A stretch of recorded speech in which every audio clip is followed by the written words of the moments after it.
Once again, another legend and veteran of the comic book industry is coming out and stating the same thing that I and others have been stating for a long time. And these people are preaching propaganda, not entertainment, and that is what is destroying the industry. And I can clearly say here, Jim Shooter is 100% right. Jim Shooter is a former editor-in-chief of Marvel Comics, right? He's worked with a lot of the greats, done some work and all of this stuff, putting in a lot of stuff that has been done. But recently, in an interview, he slammed what has been going on in the entertainment industry, and it really is what I and others have been saying for the longest time. Let's dive right into this article here from Bounding into Comics. Former Marvel EIC Jim Shooter slams the current state of Western comics. It's supposed to be entertainment, but a lot of it comes out like propaganda. And that is the God's honest truth. In the opinion of former Marvel Comics editor-in-chief Jim Shooter, not only is the Western comic book industry currently in a bad way, but one of the main reasons for its struggles is its continued focus on propaganda over entertainment. The simple fact of it is people don't want to be preached to. People want entertainment. That is what made these things successful. And before these things started getting infiltrated by people who have no business being there, who don't care or like it and just want to push their own agenda, this is what happens. And there are a lot of people, honestly, there are a lot of people who will sit down and read and watch anything. It doesn't matter to them. It does not matter to them. They will consume anything, but they are few and far between.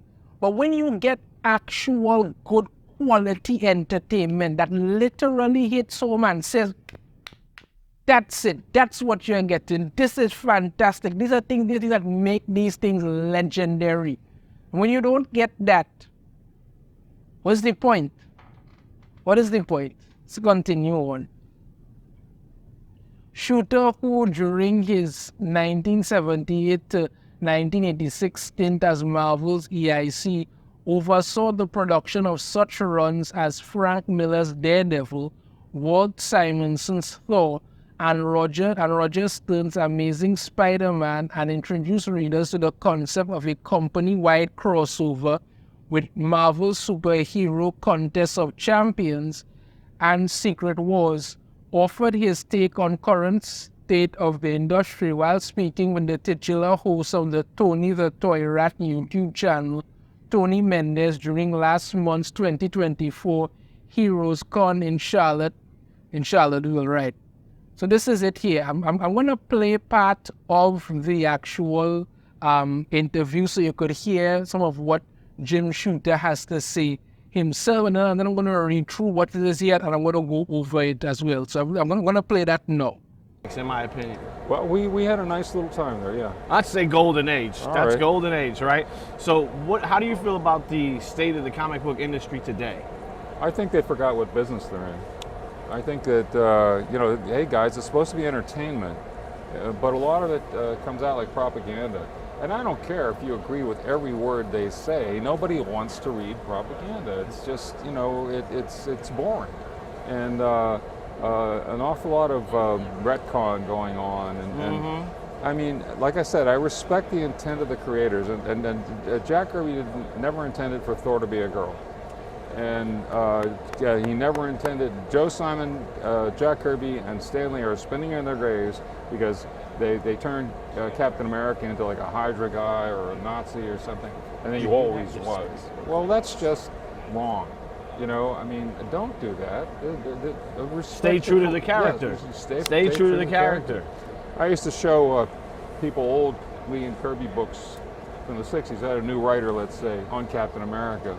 And I'd go through the first appearance of Captain America, and I think it was Avengers number 4, maybe. He comes back, and very clearly, there's one panel where they're fighting Submariner. And for some reason, Captain America doesn't remember Submariner. I don't from World War II. But Submariner takes him by surprise, and he has him by the belt, in like the small of his back, and he's raising him up over his head to dash him to death on the rocks.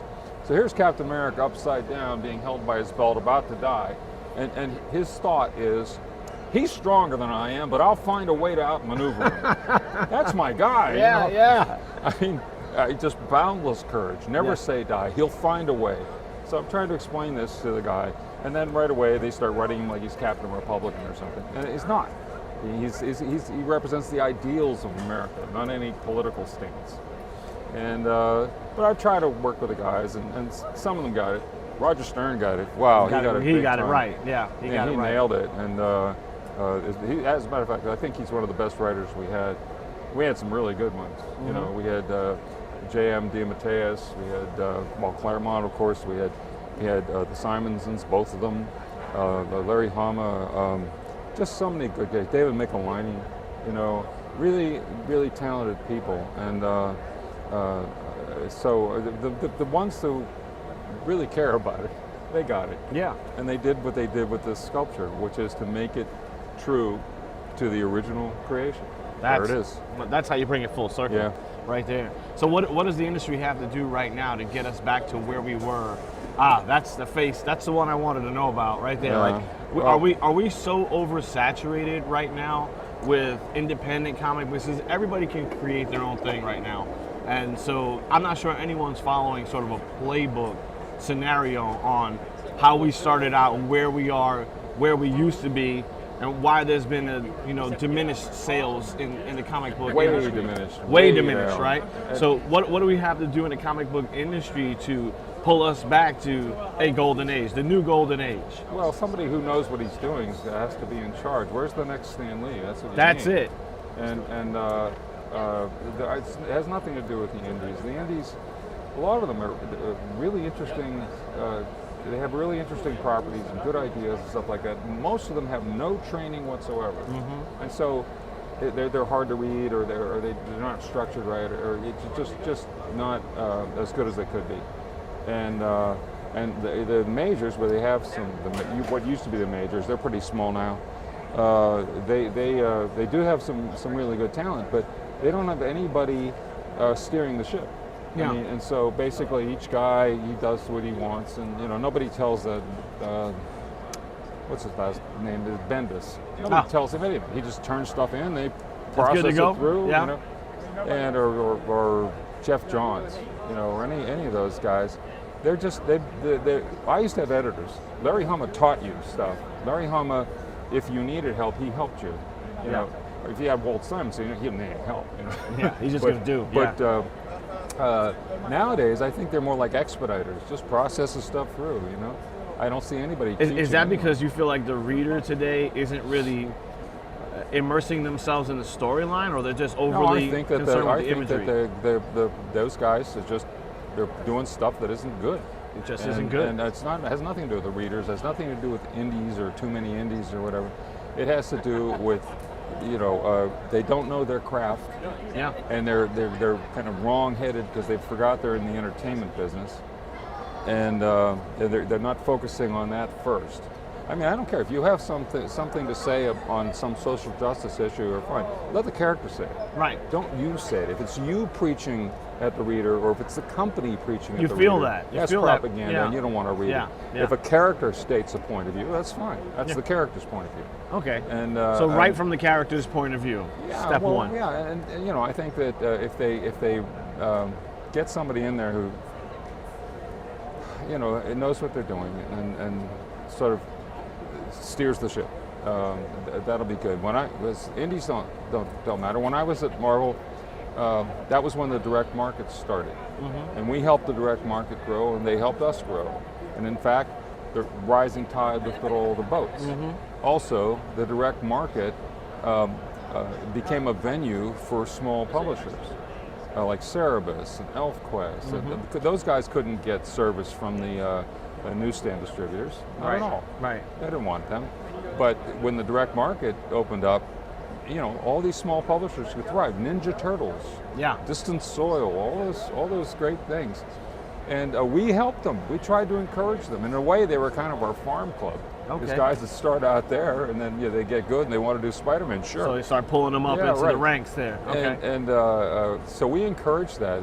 We even helped First Comics get started, and we helped Pacific Comics get started.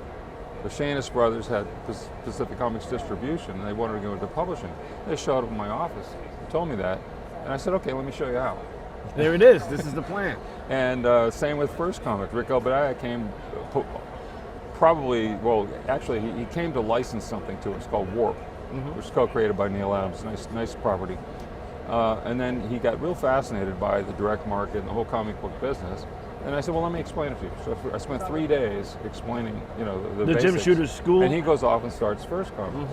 One of my editors said to me, he said, why are you helping First Comics get started? I said, because if on a level playing field, we can't beat any of these guys. We don't deserve it, okay? And the more the merrier, because First Comics will do things we wouldn't do. So somebody comes to the store to buy American Flag, well, maybe they decide to check out Daredevil or Superman. We didn't care. We're just trying to build the industry, right? And so we just thought, the more the merrier.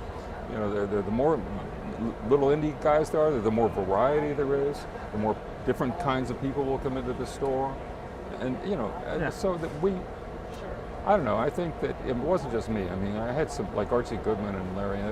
We had some very enlightened people there. All right, so we're back to it here, and let's get into it exactly what he says, right? I'll go over it. We just saw the video, but I'll go over it here as well.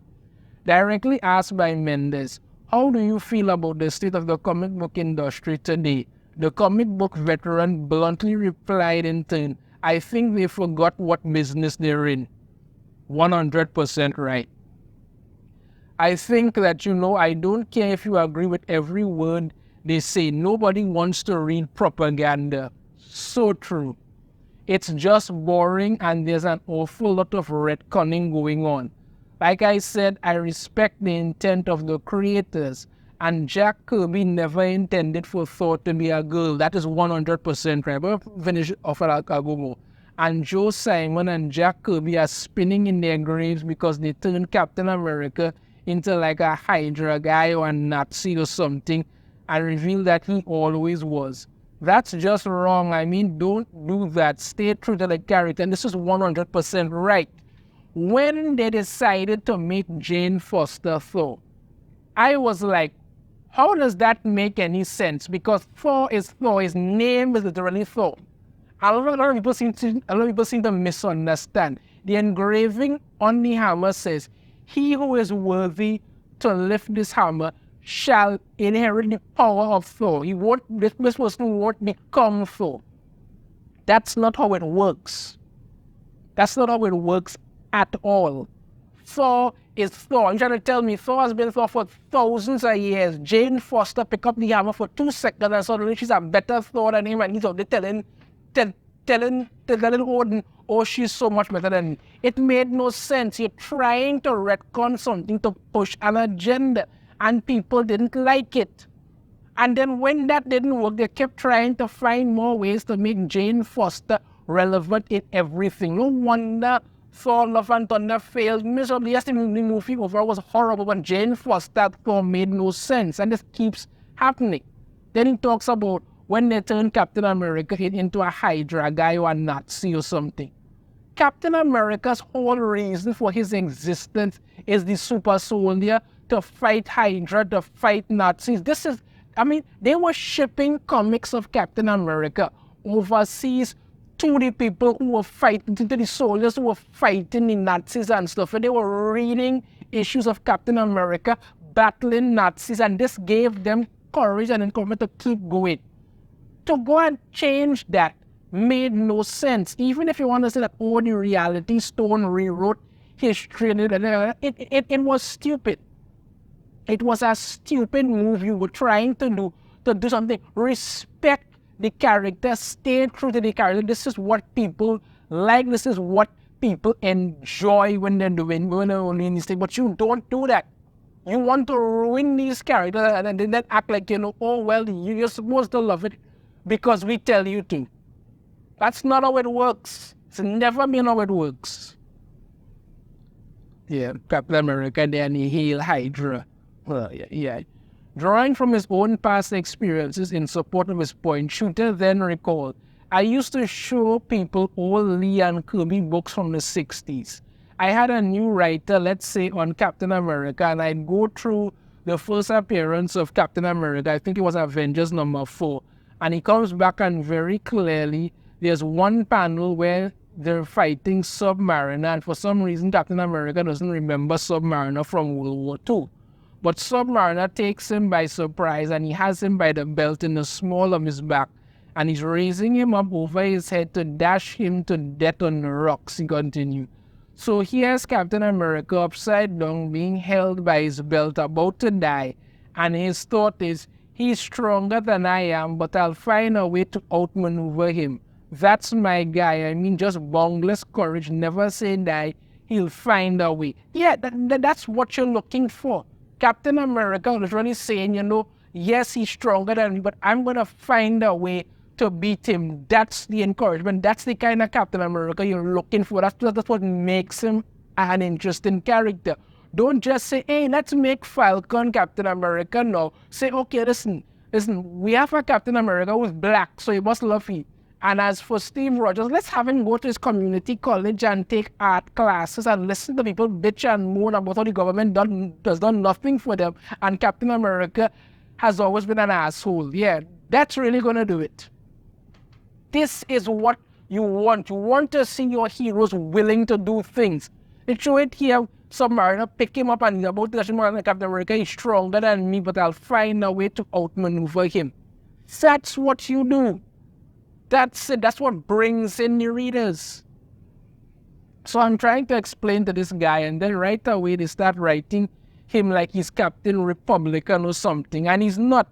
For the retail shooter, he represents the ideals of America, not any political stance, and that is a fact.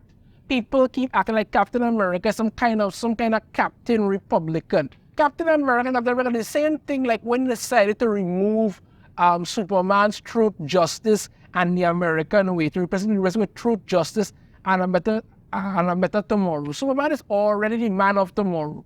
But the truth, justice, and the American way, it deals with the ideals of what the American way is supposed to be like. What it's supposed to be, that is the ideal that Superman works for, the ideal that Captain America fights for. He's not some political mouthpiece for anything. You have to be able to go out there and write Captain America as Captain America. Whatever your political beliefs are, that's your business. That is not the character. That is not the character at all. He goes on, but I tried to work with the guys and some of them got it. Roger Stern got it. He nailed it. As a matter of fact, I think he's one of the best writers we had. We had some really good ones, We had J.M. Demetis, we had Chris Claremont, of course. We had Simonsons, both of them, Larry Hammer, David Michelin, really talented people. And so the ones who really care about it, they got it. And they did what they did with the sculpture, which is to make it true to the original creation. Is what I keep saying. When you have people who actually care, who actually love what they do, who actually want to stay true to what these characters are, that's when you get good stories. When you keep hiring dipshits who don't give a damn about anything, actively hate the characters and just want to write their own political messaging through it. This is why most comics today barely make it past 10 issues. And if it doesn't make it past 10 issues, nobody's buying it by issue 3, maybe 4. Because you keep ruining it and you keep getting hired because all they want is who could turn in something and they're just done with it. That is it. That is it. Like he said, some of these guys actually got it, but they have to have the willingness to, they have to have the guidance, and they have to be actually interested in the characters, love the characters, and want to write the characters. That should be a dream come true to actually do these things justice, but no. From there, Mendes pressed the comic creators to what he thought was needed in the comic book industry to pull us back to a golden age, the new golden age. To this end, Shooter said, well, somebody who knows what he's doing has to be in charge. Where's the next Stanley? Yeah, There is nobody doing that. I mean, if you look at DC Comics, for instance, who is actually running DC Comics? Jim Lee doesn't care. I don't even know where Jim Lee is anymore, honestly, because Jim Lee is a great artist, but he cannot run DC to save his life. He just doesn't care anymore. I don't even know what the hell is going on over at Marvel either, but they just don't business. There's nobody guiding these people anymore. Nobody with the balls to step in and say, listen, you're writing shit, we're not going to produce this. It is garbage. Sit down and let me show you. These are the characters, these are the ideas, just work with them. Not everybody you have to show them look at them. No, you don't have to do that. Some people need some guidance, but you also have to hire people who actually want to write these things. You can't go out and hire the same awful talent. How many times are you going to hire Tini Howard so she could destroy books? Nobody reads Catwoman anymore. Why Tini Howard? They gave her the X-Men book to write. She didn't care about it. She wanted to write Magic the Gathering. And then, Tini Howard's thing is to turn everybody gay, because even though she's married to a man, she must prove she's some kind of undercover lesbian or something. Oh, God, man. Come on, man. That's it here, film, and it has nothing to do with the indies. A lot of them are really interesting. They have really interesting properties and good ideas, stuff like that. But most of them have no training whatsoever. And so they're hard to read, or they're not structured right, or it's just not as good as they could be. And the majors, or what used to be the majors, they're pretty small now. They have to do some really good talent, but they don't have anybody steering the ship. Exactly like I said, there is no captain there. There are no editors to show anybody what to do. Just give them a blank and tell them, you know what, write whatever the hell you want. We're okay with that. Ruin Spider-Man's life every week. That's fine. That's fine. You understand me? That's perfectly fine. Make the Avengers completely worthless. No problem with that. Turn the X-Men into cold-blooded murderers. That's cool. We're good with that. You understand me? Magneto is now a good guy. Xavier's the bad guy. That's fine. Nobody's going to care about that. Come on. You're destroying these things and then acting like, well, no problem. People will still buy it. Continues on. And so basically, each guy, he does what he wants. Bendis, nobody tells him anything. He just turns stuff in and they process it through. Or Jeff Johns, or any of those guys. I used to have editors. And speak about Bendis.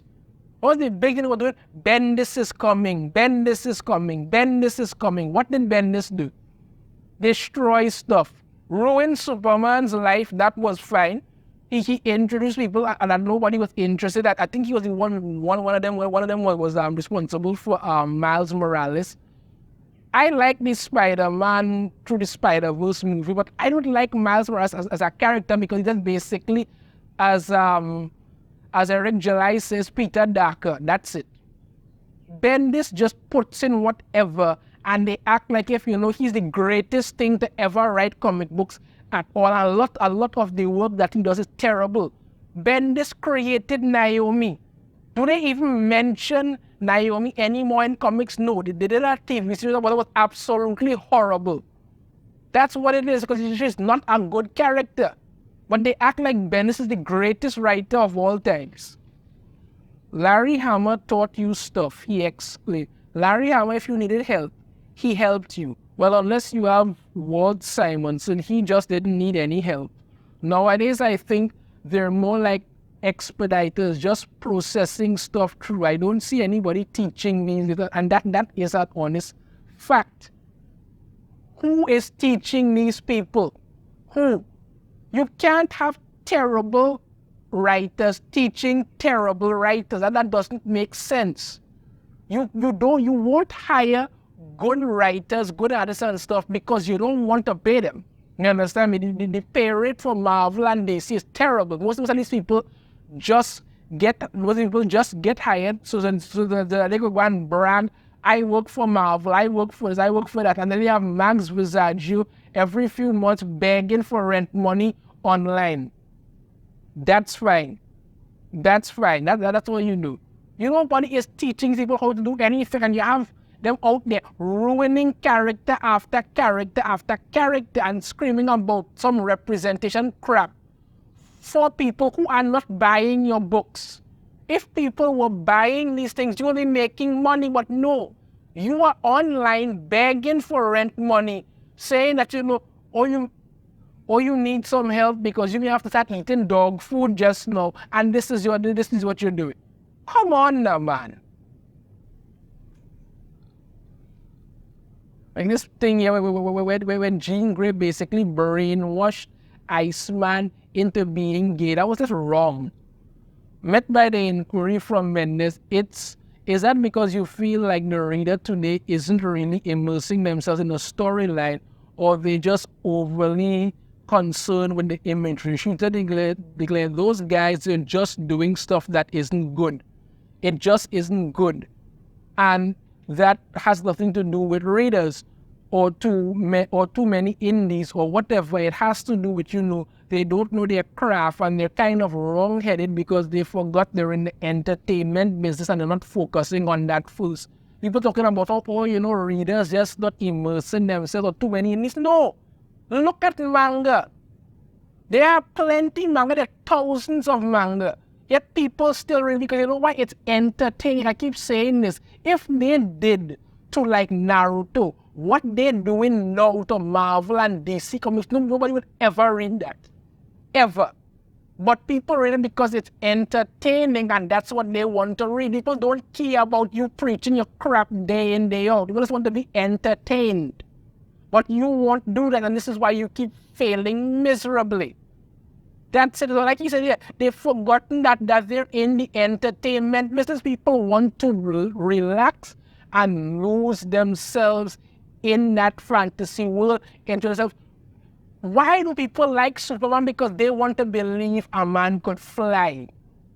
Why do people like Spider-Man? Because they like the coolness of, having his powers, web swinging, all this. Why do people like Iron Man? Because they want to believe somebody could be smart enough to build this fantastic suit of armor. Why do people like Captain America? Because they want to believe, there is this super soldier out there fighting for the beliefs and ideas of what America should be. That's what people like. People don't like your crap about how you hate America and all this doing, but God forbid you ever leave. No, because you're too damn scared. Come on now.